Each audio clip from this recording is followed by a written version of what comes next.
Mots parleurs, un podcast de lecture à voix haute à l'hôpital. Saison 3, épisode 10. Nous sommes dans la salle d'animation de l'hôpital maritime de Berck-sur-Mer, qui est un établissement de rééducation fonctionnelle. Dans cet épisode, vous entendrez Dimitri, Hélène, Magdalena, Naoufel, Olivier, Penda, la fée et Rachid. On y va? Vous êtes prêts pour des petits exercices tranquilles? Il et elle se sont réunis au printemps 2025 lors de plusieurs ateliers animés par Delphine Roux afin de lire et commenter des extraits du livre Jacaranda de Gaël Faye, paru aux éditions Grasset. Ensemble, il et elle ont donné voix à cette œuvre. Allez, comme les chevaux. Mots parleurs est une série d'ateliers de lecture à voix haute avec la participation d'adolescents et d'adultes à l'hôpital partout en France.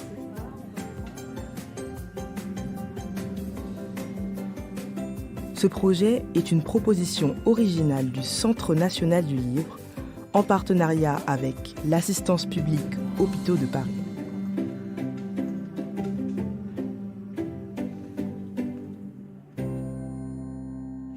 Bon, ben voilà, cette première séance d'enregistrement, de partage. Enregistrement des extraits. Donc avec cette idée d'être à l'écoute du personnage, du narrateur, de Jacaranda, de son énergie, des émotions aussi qu'il traverse. On en a beaucoup parlé pendant les séances. Voilà. Est-ce que vous avez peut-être nous dire un petit peu dans quel état d'esprit vous êtes là aujourd'hui, à l'idée d'enregistrer les extraits? Est-ce que qu'est-ce que vous auriez déjà envie de partager? je m'appelle Dimitri, je participe à ce podcast pour essayer de transmettre des émotions par le son de la voix. Et puis ce livre, en fait, moi, il m'a touché parce que il fait remonter beaucoup d'émotions qui correspondent au vécu, au passé que j'ai par rapport à mon handicap, des questionnements. Et ça permet aussi, pour moi qui suis en fauteuil roulant, qui a du mal à me déplacer, de découvrir un pays lointain où je n'aurais sans doute jamais l'occasion de poser les roues. je suis Bonjour, je suis Je suis heureux de refaire un nouveau podcast. Le premier était bien, et puis que le second sera aussi bien. Je m'appelle Olivier. Quel est l'état d'esprit du moment? Comment vous vous sentez là pour cette séance? Personnellement, zen, ravi de vous rencontrer. Et puis hâte de travailler. Dimitri, page 11. 1994. La guerre. J'ignore pourquoi j'ai répondu la guerre. Quand Sophie, la déléguée qui préparait ma défense au conseil de classe, m'a demandé pour quelle raison mes résultats du dernier trimestre étaient si catastrophiques. Elle a insisté. La guerre? J'ai répété. Oui, la guerre. Je n'allais quand même pas avouer que je n'avais rien foutu, que j'étais un tir au flanc qui passait son temps à rêvasser et à écouter du rock. Il fallait trouver une explication convaincante, impossible à vérifier, et qui puisse émouvoir le conseil de classe. Le Rwanda est arrivé dans ma vie par la télévision, que nous regardions religieusement à l'heure du dîner. La première fois que le présentateur en avait parlé, je m'étais tournée instinctivement vers ma mère, tout excité, presque content qu'il soit enfin question de son pays natal au journal télévisé. Mais elle n'avait pas réagi, complètement absorbée par les images qui défilaient à l'écran. Voyant ma fébrilité, Mon père m'avait lancé un regard gêné et dissuasif. À la fin de l'émission, j'avais entendu de la part de ma mère une réaction qui n'était pas venue. Cette scène se répéta quasiment chaque soir. Des mois durant, un magma d'images de mort, de violence et d'exode s'est déversé dans nos assiettes. Avant la diffusion, le présentateur prenait soin d'avertir que certains contenus étaient susceptibles de heurter la sensibilité des téléspectateurs. Nous restions ensuite silencieux, nos regards fixant l'écran, nos fourchettes suspendues, figées comme des statues devant le spectacle de cette barbarie lointaine. Puis, le présentateur y apparaissait pour annoncer un autre reportage. Un ange passait avant que les choses ne reprennent leur cours normal. Mon père se versait un verre de vin. Ma mère poivrait énergiquement sa purée de pommes de terre. Je peinais à découper mon steak et à chasser les scènes d'horreur qui venaient me caramboler. Chez nous, la sensibilité du téléspectateur était avalée comme une bouchée de silence, ce qui finissait toujours par m'affliger de terribles maux de ventre. Alors, Dimitri, qu'est-ce que tu pourrais nous raconter de Jacaranda en quelques mots, voilà. Au travers de l'ouvrage Jacaranda, l'écrivain et chanteur franco-rwandais Gaël Faye nous partage les aventures de Milan, fils d'un père français et d'une mère rwandaise dont il ignore tout de son passé. La survenue du génocide en 1994 va remettre brutalement le Rwanda sur son chemin. Au fil du temps, il va s'intéresser à ce pays et il va essayer de découvrir le passé de sa mère.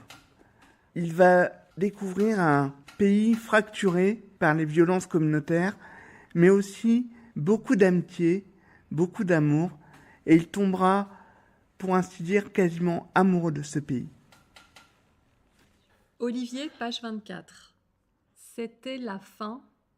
C'était la fin de l'été, un peu avant la rentrée scolaire. Mes parents ne m'avaient prévenu de rien. L'enfant se tenait debout au lieu de salon. Un petit garçon chétif, Au regard apeuré. Un épais pansement recouvrait une partie de son crâne. Il était complètement perdu et ma mère s'adressait à lui en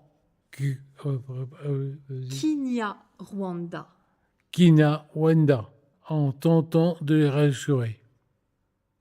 Puis elle dit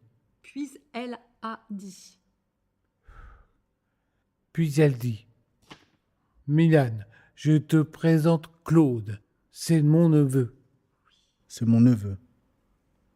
Cette phrase n'avait aucun sens pour moi. Mon père se tenait à l'écart, bras croisés, dans l'encadrement de la porte. Lui aussi avait l'air désorienté. Elle a ajouté « Il vient de faire un long voyage, il est très fatigué. Tu vas nous aider à l'installer dans ta chambre. On mettra un matelas par terre pour le moment. » Elle nous a fait signe de la suivre. Mon père a déclaré qu'il restait au rez-de-chaussée pour préparer le dîner. Ma chambre était aménagée dans les combles, brûlante en été, glaciale en hiver. L'enfant et moi regardions ma mère s'activer, sans rien faire. Elle rangeait mon foutoir à la va-vite, faisait mon lit, déplaçait des vêtements dans mon armoire pour y mettre ceux de Claude, 2 t-shirts, quelques sous-vêtements, un pantalon. Le petit garçon se tenait près d'elle, bras ballants, égaré. Il la fixait intensément, se raccrochait à elle comme un coquillage à son rocher. Pour me rendre utile, j'ai sorti un petit matelas du débarras, celui sur lequel je dormais enfant, et l'ai posé au pied de mon lit. Une fois que tout fut installé, elle s'est tournée vers nous, les mains sur les hanches. Je voyais qu'elle était à court d'idées. « Bon, Claude ne parle pas du tout français, alors je compte sur toi pour lui apprendre, » m'a-t-elle dit avec un sourire triste. Il me semble qu'ensuite elle a expliqué la même chose à Claude. Face à son absence de réaction, Elle a répété la phrase avec une intonation interrogative. L'enfant a timidement hoché la tête. « Je vous laisse faire connaissance. Je vais aider papa pour le dîner. On vous appelle quand c'est prêt. » Dimitri, page 31. C'est bien plus tard, quand le CD s'est arrêté, alors que je somnolais déjà, que j'ai perçu les gémissements. Je n'ai pas tout de suite compris qu'il venait de la chambre, de Claude. Je me suis penché vers son matelas pour lui demander si tout allait bien. Il gémissait comme un animal blessé. Puis, tout en dormant, il a commencé à sangloter. D'abord des petits sanglots aigus qui se sont transformés en pleurs violents et gutturaux. J'ai allumé ma lampe de chevet. Ses joues étaient mouillées de larmes. Il reniflait et prononçait dans son sommeil des phrases en Kinyarwanda. De longues phrases paniquées et incompréhensibles, avec certains mots qui revenaient en boucle. J'avais envie de descendre prévenir ma mère, mais il me revint à l'esprit que dorénavant, nous étions frères. Notre lien se scellait, maintenant. Je devais le protéger comme il me protégerait certainement à l'avenir. Si moi je ne le faisais pas, qui le ferait ? Sur son visage transpirant, je lisais une terreur folle. Je me suis allongé sur son petit matelas et, comme il dormait en chien de fusil, je me suis collé dans son dos. J'ai rabattu mon bras droit autour de lui. Il tremblait, continuait de sangloter et de gémir. Alors j'ai commencé à chuchoter des phrases rassurantes qui voulaient dire « N'aie pas peur, je suis là ». J'ai répété ces phrases au plus fort de ses convulsions. J'ai murmuré ces mots des centaines de fois jusqu'à ce qu'ils se calment et que nos souffles finissent par lentement s'accorder. Au petit matin, ma mère nous a trouvés endormis sur le matelas, serrés l'un contre l'autre, comme des frères. Naofel, page 33. Le redoublement était une humiliation. Au collège, je me retrouvais entouré de nabots, de gnomes, de farfadets, à peine sortis de l'école primaire. Je me suis promis de ne plus jamais échouer de ma vie. Mieux, j'ai décidé d'être le meilleur élève, de poursuivre de brillantes études, d'être le plus rapidement indépendant financièrement pour m'échapper de chez mes parents et de cette maison où je ne m'étais jamais senti chez moi. Ma mère avait recruté une vendeuse pour l'aider à la boutique, car elle devait s'occuper de Claude. Elle l'emmenait passer des examens médicaux, se rendait avec lui à des rendez-vous à la mairie et à des entretiens à la préfecture pour régler de multiples questions administratives. Le reste du temps, Claude restait avec elle au magasin, à regarder une petite télévision dans l'arrière-boutique. Le soir, pendant que je faisais mes devoirs dans ma chambre, ma mère et Claude s'asseyaient studieusement à la table de la cuisine pour des leçons de français qui ne duraient jamais plus de 30 minutes, car très vite, Claude avait des maux de tête. Bonjour, donc je m'appelle Rachid, je suis très heureux d'être dans ce podcast.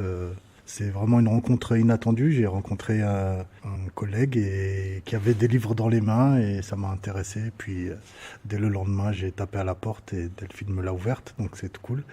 Quand j'ai su que c'était ce livre-là, ça m'a attiré parce que je connaissais l'artiste, Gaël Faye, et le découvrir en tant qu'écrivain, il y a de nombreux passages émouvants dans ce livre. Et il y a vraiment aussi tout ce côté historique qui est important. Je pense que la mémoire c'est important. Et voilà. On doit dire bonjour. Comme tu le sais. Bonjour, moi c'est Penda. Bien, Jacaranda, ça parle d'un élément que j'aime beaucoup, un élément de la nature, ça parle d'un arbre. Enfin, c'est pas l'histoire d'un arbre, mais il y a un arbre qui est très très important dans l'histoire. Il y a beaucoup de personnages, ça parle de rencontres, de racines, de conflits, de violences, mais aussi d'amour, la vie quoi. Voilà. Rachid, page 45. Cet été, comme grand-père est malade, nous n'irons pas à l'île de Ré. De toute façon, je dois bosser. J'ai des échéances importantes pour septembre. Mais on partira tous les deux au ski cet hiver. En attendant, avec maman, on se disait qu'en juillet, tu pourrais venir avec moi, a coupé ma mère. M'accompagner pour rencontrer ma famille au Rwanda. Qu'est-ce que tu en penses ? J'ai reçu la question comme une décharge électrique. Le Rwanda réapparaissait subitement 4 ans plus tard. On n'en avait jamais reparlé et soudain, ma mère me proposait de l'accompagner là-bas. J'ai senti une vieille contrariété refaire surface, prendre le dessus sur mon esprit et mon raisonnement. Non, je ne veux pas y aller. Comment ça, tu ne veux pas y aller ? A répliqué mon père, interloqué. Vous me demandez, je vous réponds. C'était une question ou un ordre ? Tu ne veux pas rencontrer ta famille ? A demandé mon père. Ce n'est pas ma famille, c'est la famille de maman. D'ailleurs, si tu as bien entendu sa phrase, elle vient de dire ma famille. Tu fais du mauvais esprit, Milan, a lâché mon père, agacé. Laisse-le, Philippe. J'irai seul. Ce n'était qu'une proposition de toute façon. 1 mois plus tard, j'étais assis à côté de ma mère dans un avion qui atterrissait sur le tarmac de l'aéroport de Kigali, la capitale du Rwanda. Nous étions en juillet 1998. Le taxi traversait une ville ocre au paysage grillé par la saison sèche, troué ici et là par de verts bosquets. Le taxi s'était garé devant un petit portail criblé de rouille, dans un quartier qui me parut populeux et misérable. Des rigoles d'eau sale coulaient entre les maisons aux toits de tôle. Des sacs plastiques traînaient dans les caniveaux et sur les pistes de terre battue. Une fine pellicule de poussière rouge s'était déposée partout. Une femme âgée est venue à notre rencontre. Longue robe, épaisse lunette de vue, coupe de cheveux stricte aux reflets huileux qui lui donnaient l'air sévère. Elle et ma mère se sont longuement embrassées. Page 49, Penda. Milan, je te présente Mamie. C'est ma mère. C'était tellement brutal et invraisemblable que l'information a mis du temps à parvenir jusqu'à mon cerveau.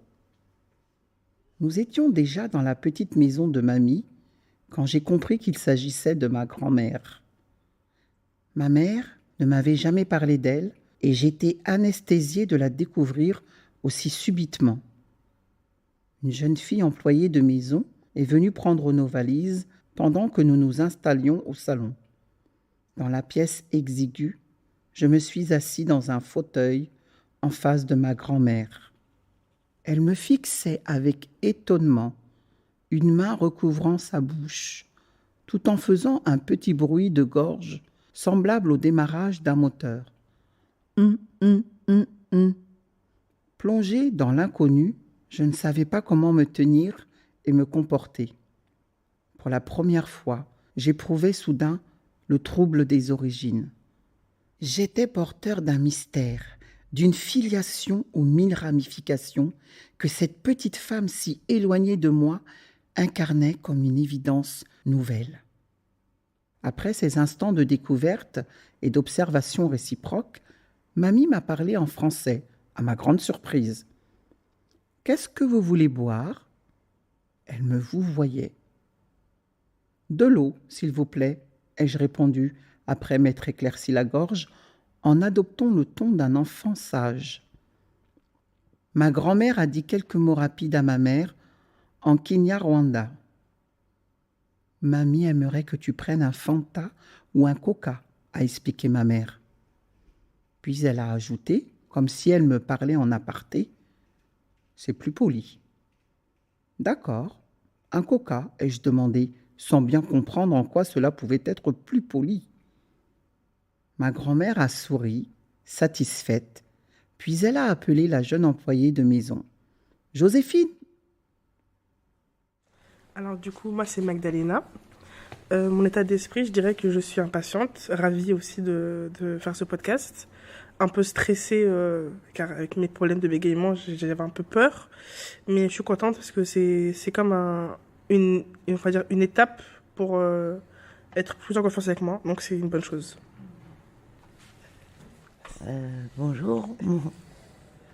Moi, c'est Hélène, de l'hôpital AP-HP de Berck-sur-Mer. Là, à l'instant même, je suis vraiment stressée. J'ai peur de ne pas bien faire la lecture et qu'on ne me comprenne pas bien. Et il y a beaucoup de passages dans le livre qui sont pour moi très très émouvants. Et la première fois qu'on l'a lu avec Delphine, oui, j'ai beaucoup pleuré. Et je suis Hélène, je ne sais plus si je l'ai dit. Tu l'as dit. Voilà. Hélène, page 52. Un jeune homme élancé se tenait debout au milieu du salon. Il parlait Kinyarwanda avec ma mère et lui a remis une enveloppe au contour bleu, blanc, rouge. Quand il s'est retourné, il m'a regardé et a dit « Milan, c'est comment ? Ça va », j'ai répondu un peu hésitant. Il avait un léger mouvement de la tête, et là, dans la lueur pâle de la pièce, j'ai remarqué l'épaisse entaille qui fendait son crâne. « Tu ne me reconnais pas ?» a-t-il lancé en souriant. Je n'osais pas prononcer son prénom. Le choc était trop brutal. Ma mère, encore une fois, ne m'avait préparé à rien. Devant son silence ébahi, il a poursuivi. « C'est Claude. » Le petit garçon avait disparu. Claude était maintenant aussi grand que moi, le corps mince, athlétique, et il parlait d'une voix grave, douce et posée. Je restais silencieux, légèrement étourdi par cette apparition, ce retour du passé. « Bravo pour ton français impeccable », s'est exclamée ma mère. L'école des jésuites est la meilleure pour apprendre le français, a précisé ma grand-mère. Beaucoup de discipline. Magdalena, page 108. Je pars au Rwanda le mois prochain. Son visage s'est figé le temps d'un soupir.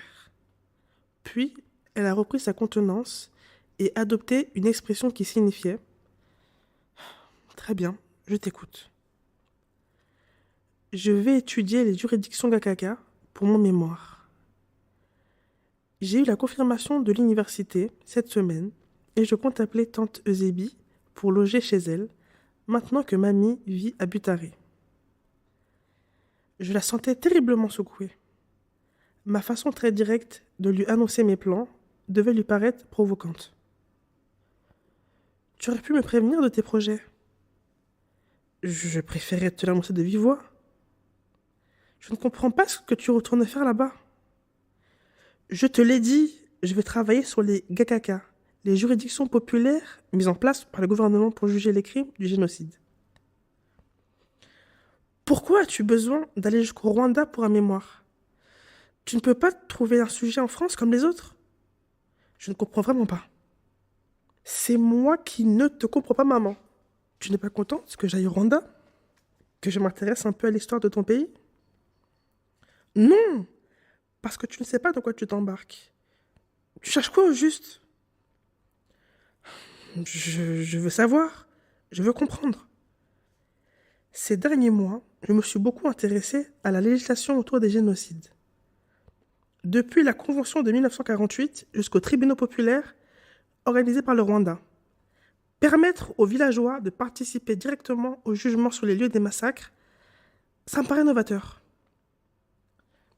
Tu es tellement naïf, Milan. Je ne sais plus quoi te dire. Alors, réjouis-toi pour moi au lieu de me décourager. Naofel. En fait, moi, je dirais, je commencerai par la dernière chose que je viens d'écrire ici, où j'écris voix cassée. Alors que, vraiment, on m'a fait plein d'éloges, je suis loin d'être pro, mais bon, j'ai fait beaucoup de livres audio. Et j'ai entendu de très belles voix, venant de très belles âmes que je connaissais pas trop, que je croisais. Et voix cassée, c'est on a quand même un parcours bien cassé, moi le premier.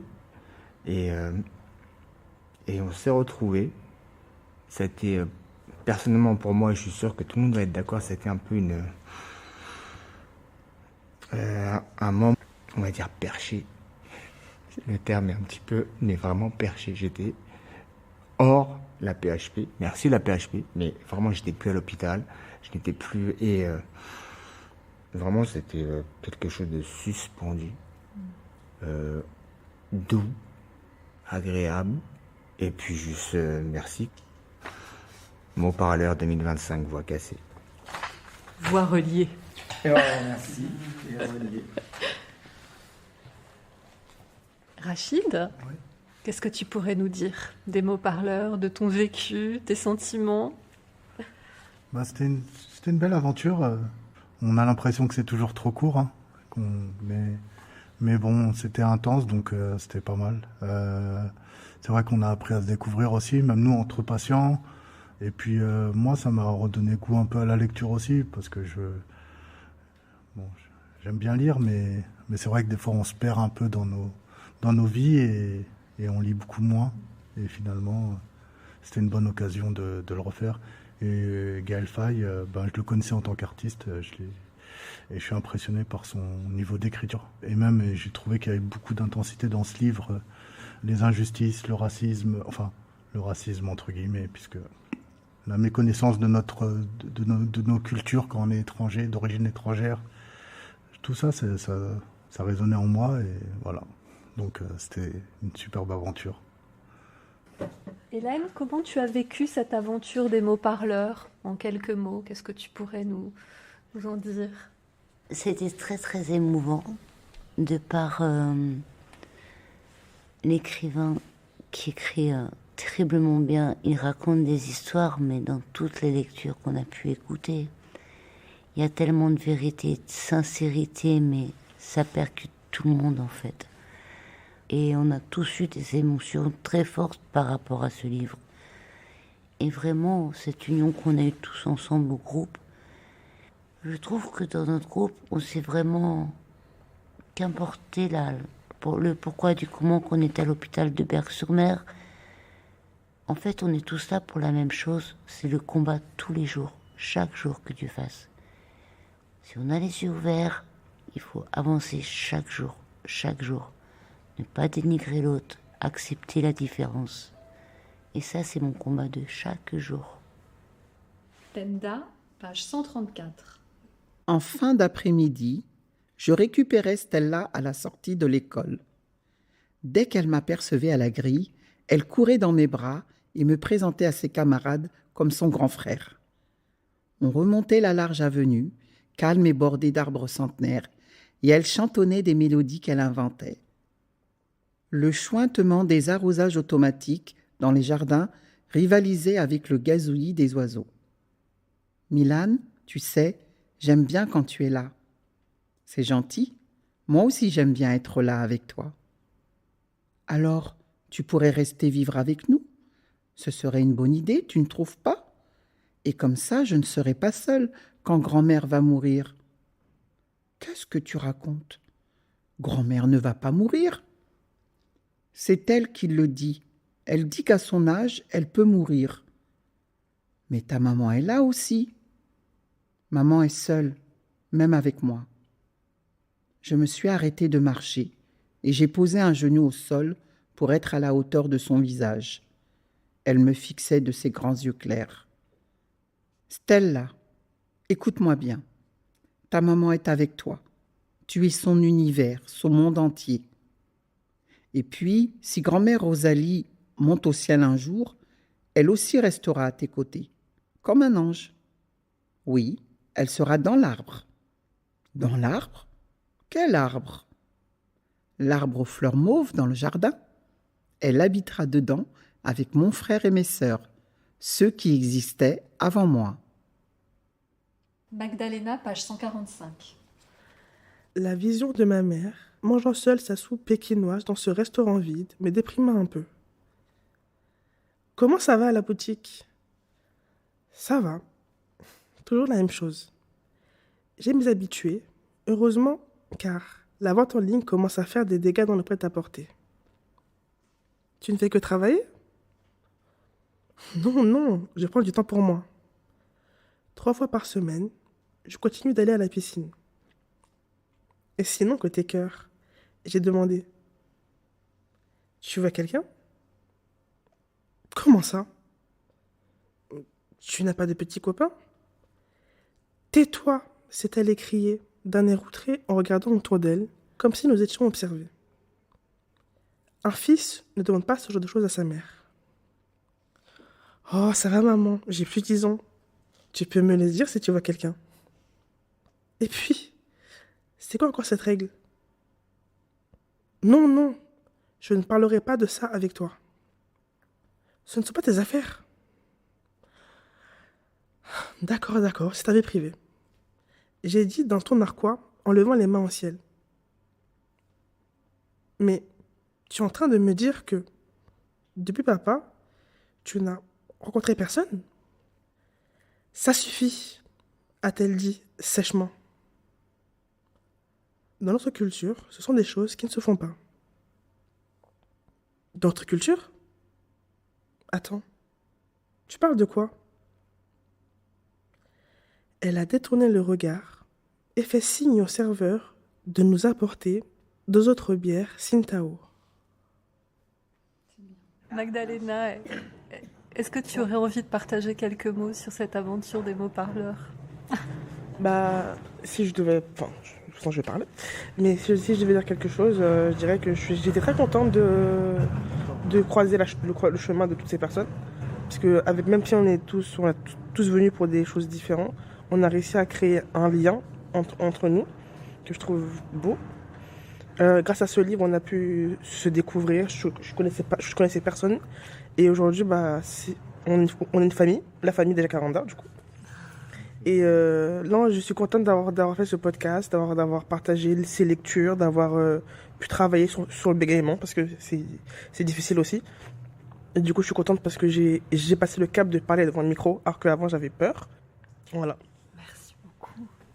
Penda, quelques mots sur cette aventure des mots parleurs? Intéressant pour moi qui a eu une activité de conteuse, parce que lire à haute voix, c'est pas le même travail que de raconter une histoire ou de jouer une scène. Et c'est un exercice qui est intéressant. Je vais le mettre à profit. Donc je remercie Delphine, je remercie Benoît et je remercie toute l'équipe d'animation de l'hôpital maritime de Berck. Ça va vraiment me servir. Dur. En quelques mots? Après